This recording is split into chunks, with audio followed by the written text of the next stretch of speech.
Now, I've already apologized to the parents over and over again. I don't apologize to you. Don't apologize to you. Attorney Norm Pattis called it strategic. We thought it was vicious and uncalled for and gratuitous. But at the same time, the plaintiff's attorneys called for a recess to determine how they'd orchestrate the rest of the day.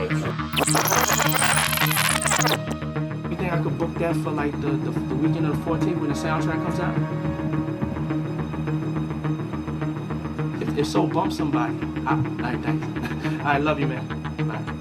I got my MTV out. Savage! I'm a savage! Oh! I'm a savage! Whatever I want, I'm going to get! Whatever I want, I have to get!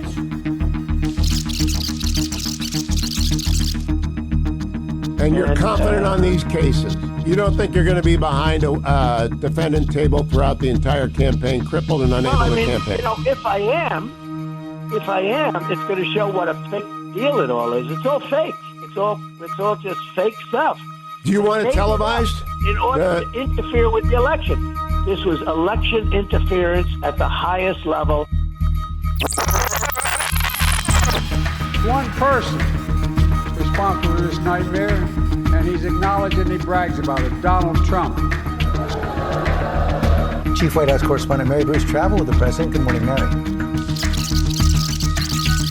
2020 rape conviction against former media mogul Harvey Weinstein was thrown out by New York's highest court today. Now to another big headline. Arizona's governor plans to sign a bill today repealing a 160-year-old abortion ban.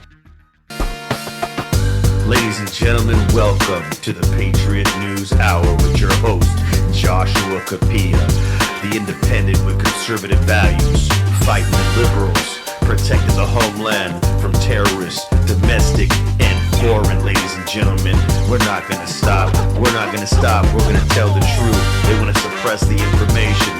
They want to spread the lies. But we're holding everyone accountable. Ladies and gentlemen, welcome to the Patriot News Hour.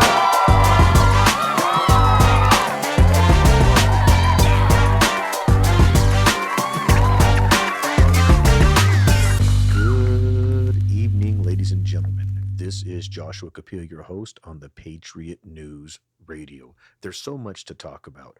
There's so much going on right now. The world is in utter chaos. We have job firings, the federal government. We have an ensuing war in Ukraine and Russia. We have Israel fighting Iran. We have Hamas, Al-Qaeda. I mean, what the hell is going on? What do we do, ladies and gentlemen? Everybody has a million questions, and I am here as your host to break this thing down. Remind you that I voted for Trump. And the reason why in the very beginning was because the open borders. Biden was a complete disaster on the front of the border. Thousands of people were pouring in. The immigration problem, the crisis was out of control, immensely, exponentially out of control. Americans were living in fear. Illegal immigrants, criminals from mental asylums were pouring over. Children were getting raped. People were being killed. And there was an American outcry that swung every swing state in President Donald Trump's favor. But hold up, that's not me basically letting him off the hook, because he broke a lot of promises to me also as an American.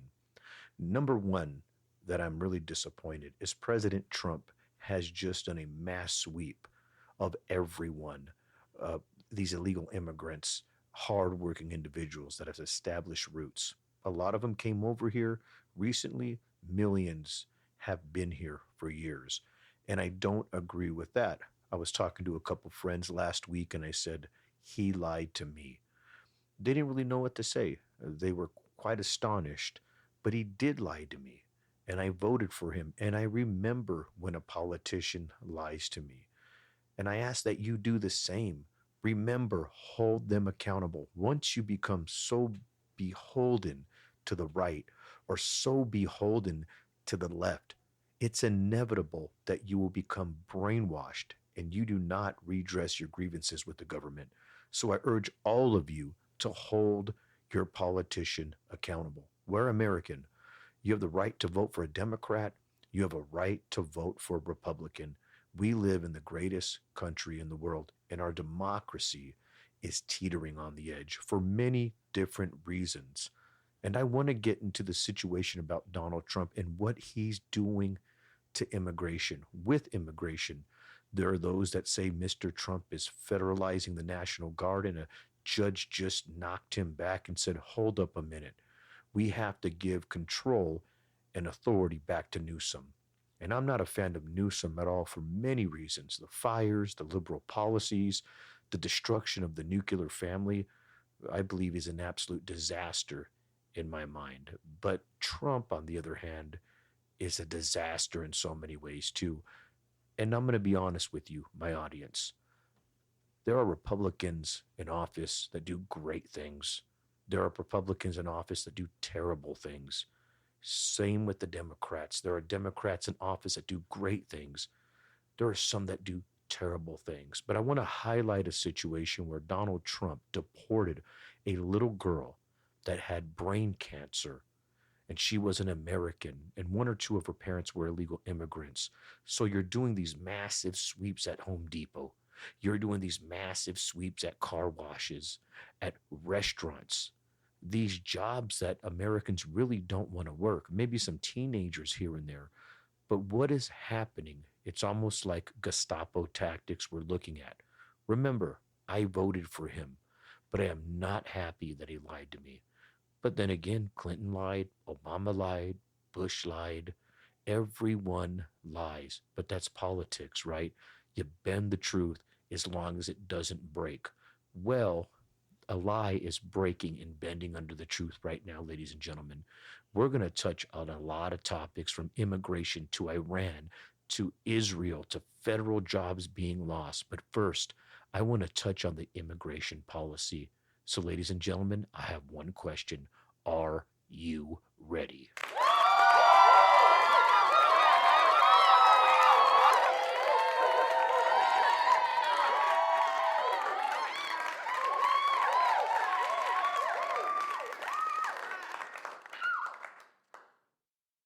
Past the hour, Donald Trump's immigration crackdown has resulted in a 10-year-old U.S. citizen girl with brain cancer and her 4 U.S.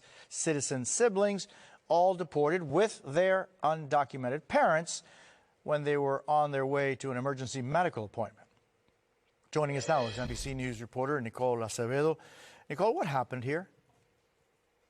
Well, Jose, this happened about a month ago. This family was on their way to the doctor in an emergency with their kid who has been recovering from brain cancer from the past year. They lived in the Rio Grande, and they were on their way to Houston, where the girls specialists are based on. And on the way, there's an immigration checkpoint that the family has crossed every time that they have to go to Houston to give care to her kid. And they were prepared every other time with these letters from their doctors, from their lawyers, explaining the situation so they could pass. But this time, Jose, it was different. The letters were not enough. When the CBP officials that were at the checkpoint there, when they asked the parents to show documentation of their status, they didn't have any. And that caused them to arrest them in that moment. But they weren't alone. They were with 5 other of their children in that vehicle, and all of them were detained. And at least 4 of those kids are U.S. citizens. And a lot of people don't know this, Jose, but if you're an undocumented parent that gets picked up by immigration authorities and you have U.S. citizen kids, your options are really limited. If the kid stays in the United States, they actually go into the custody of the government and enter the foster care system, regardless of whether they have family members in the United States or not. The other option is to have the kids come with them to the country where they're being deported to. And this mother in this family faced with this option with a sick child, she tells me when I spoke to her that she felt like she was literally between a rock and a hard place. So you can imagine that this family now, they have been in Mexico after their deportation about a month. The mother tells me that the kids have not been able to go to school.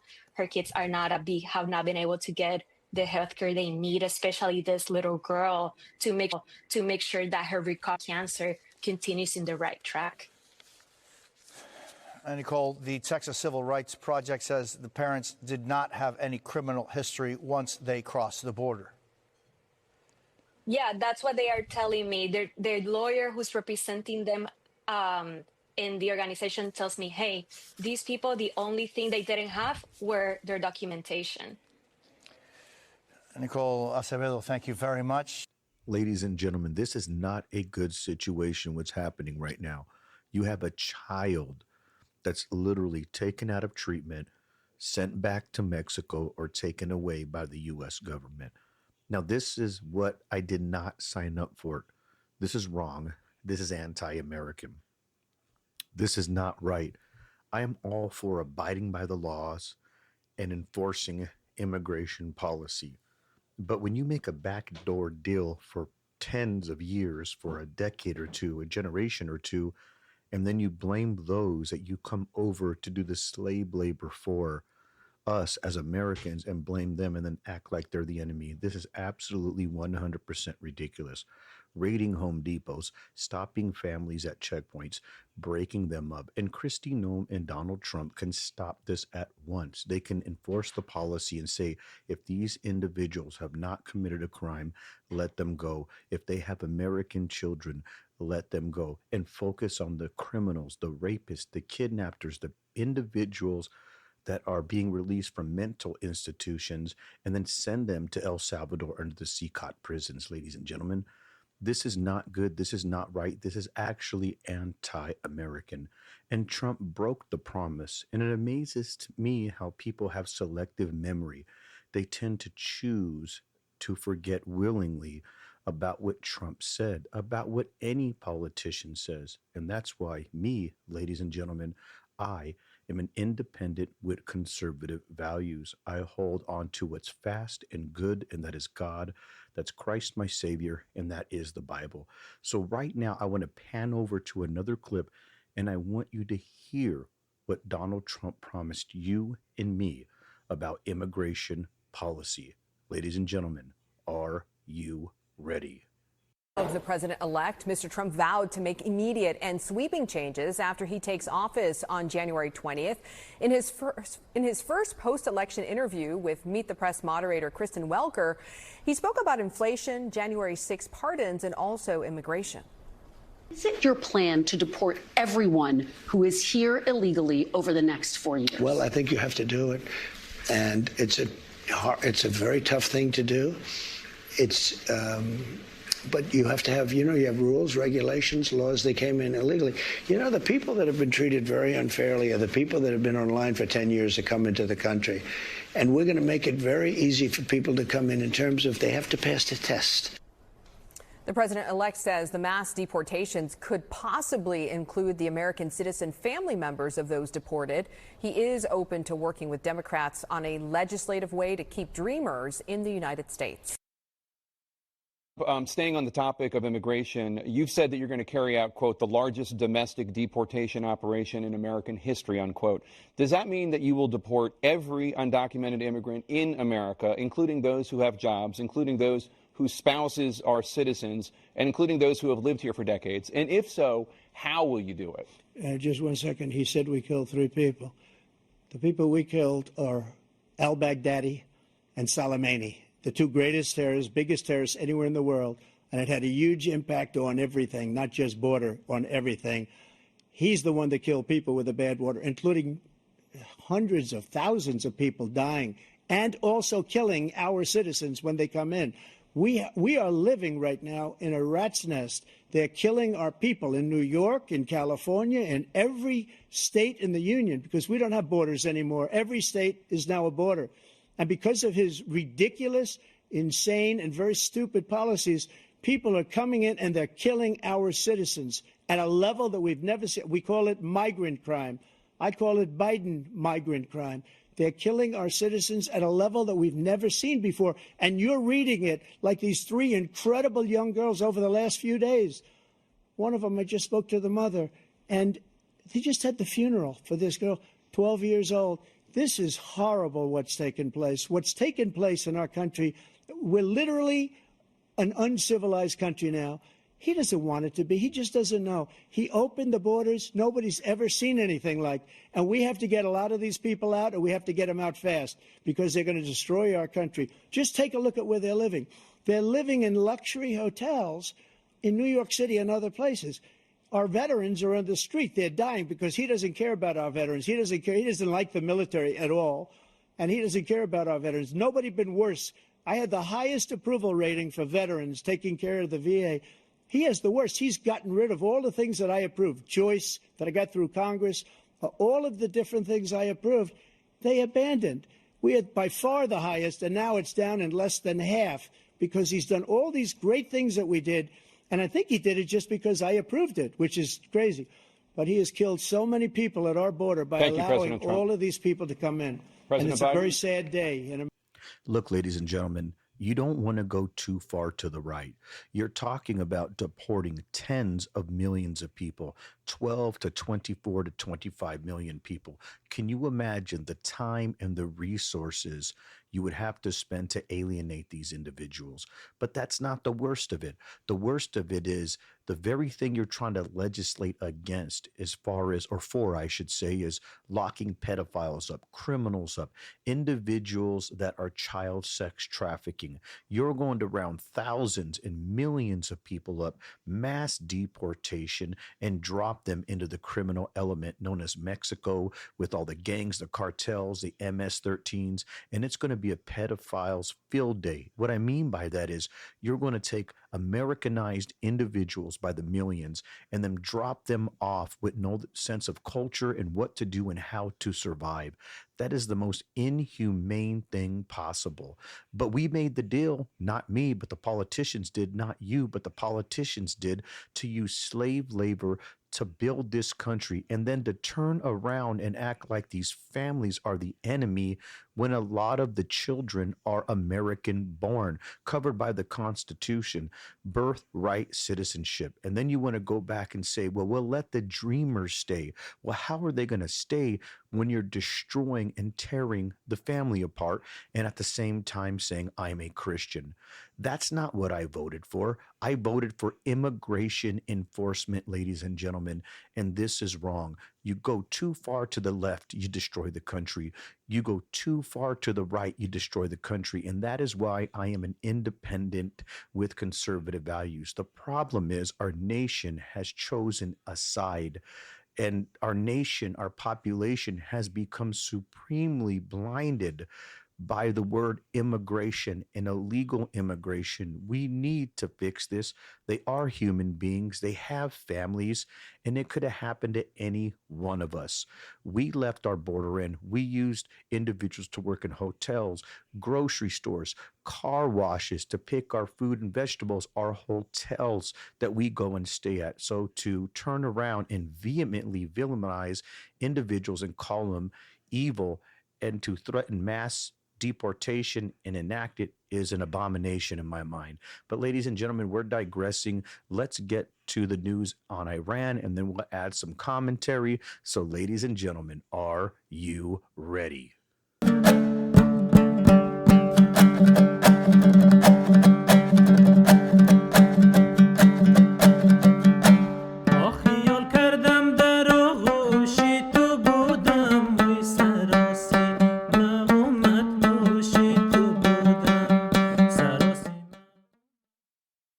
We begin with breaking news from the Middle East as Iran launches retaliatory strikes against Israel. These are the live pictures from Tel Aviv, where we can see huge plumes of smoke rising over the city. It's not clear if they came from missile strikes or the interceptions, but emergency services say 7 people were injured on the ground, according to the AFP news agency.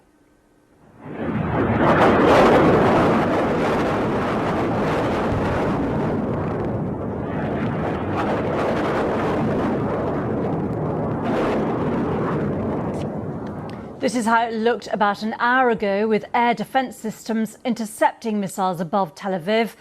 And we've also seen a big explosion. Not sure yet what was hit and of any confirmed injuries, but we are getting some images suggesting that a building certainly has been hit and some reports of injuries. Our colleagues on the ground say they've heard several window rattling booms. Our reporter in Jerusalem has seen drones. Israel says it's continuing its airstrikes on Iranian military targets, meanwhile, following that first wave of attacks last night, which hit nuclear sites and several targets in the capital. This video shows the aftermath of a new airstrike near Tehran in the city of Gandhari. And Iranian media say the country's air defence is now activated in central Tehran. A loud explosion's also been heard in Isfahan. And it comes after several of Iran's military leaders and 6 of the nation's top nuclear scientists were killed, with state media reporting that civilians, including children, are amongst the dead.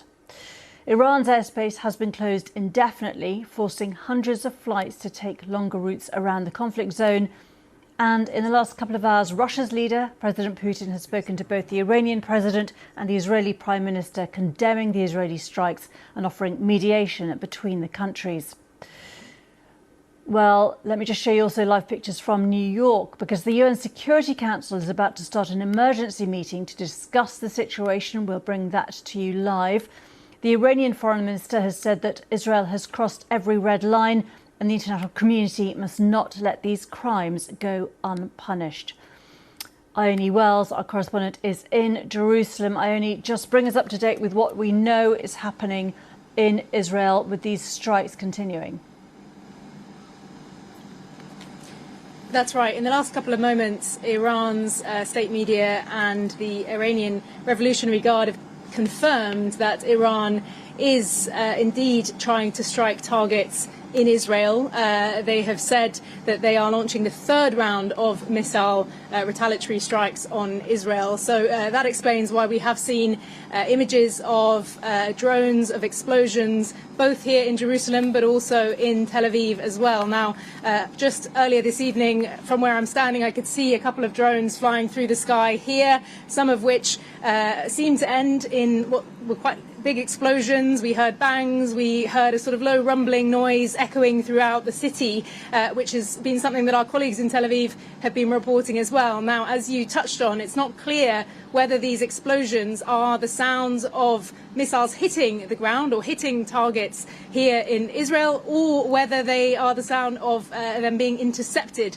by Israel's defense operations. Now, certainly Israel has said it is working on intercepting missiles, but it's clear that attacks are continuing on both sides this evening. Earlier in the evening, we heard as well from Iranian state media that the Iranians were working on intercepting further missiles in Tehran as well, and that and the IDF confirmed that they had now hit 200 targets in Iran. That's double what they had reported previously in the day. So, as was widely expected, we are seeing further escalation this evening. As I say, that was not necessarily a surprise after both sides said that this was now a war. The IDF had said it's war. Iran's foreign ministry earlier had said that Israel's actions amounted to a declaration of war. So it was expected that this would continue this evening, and we're waiting to see what the extent of damage will be throughout the night this evening.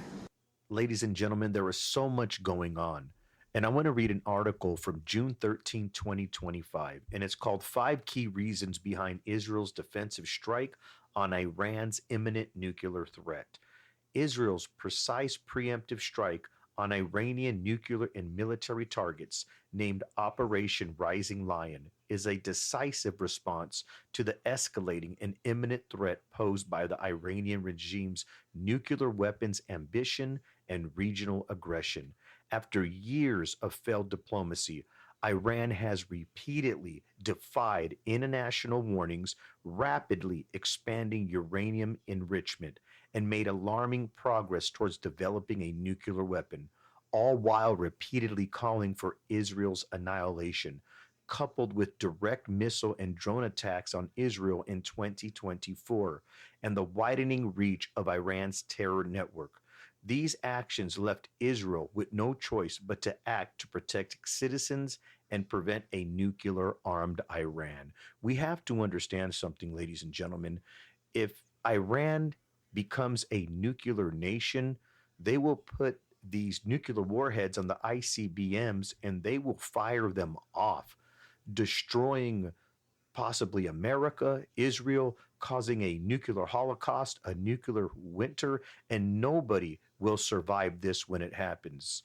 We'll all fry, we'll all die. I mean, this will be a terrible, terrible situation. So Trump, working with Israel, providing these weapons as he's negotiating with Iran, he's basically doing a Trojan horse strategy and getting ready for the strike. I am really curious to see where this goes. If we enter World War III, this is not going to be good for anybody. Nobody will win this game. I mean, people are stocking up right now. If it gets bad, the stock market will be impacted. Supplies will run low. The fear index will shoot through the roof. We have to be very careful. But we're going, I mean, look at, ladies and gentlemen, you can possibly have two nuclear powers if Iran obtains nuclear weapons, and they basically have a religious war going on, going back to biblical times, making claim to the error of who God's people really is. And I'm not going to get into that, ladies and gentlemen, even though I'm a theologian, but I do want to say that we are in a dangerous position. Time's running low, and I will carry on in the next episode to keep you guys up to date what is happening. Remember, I'm not a Republican or a Democrat. I'm an independent with conservative values. Until next time, ladies and gentlemen, this is Joshua Kapila signing off on the Patriot News Hour.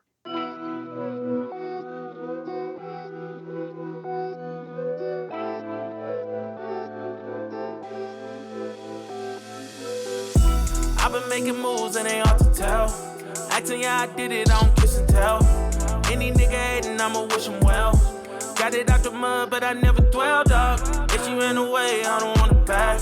Only calling one time and no phone tags. Try to waste my time, it's a fucking rap. Shawty moving like a clown and a maniac. Where my niggas at? Where my bitches at? I think she tryna take me home, then I finna pack.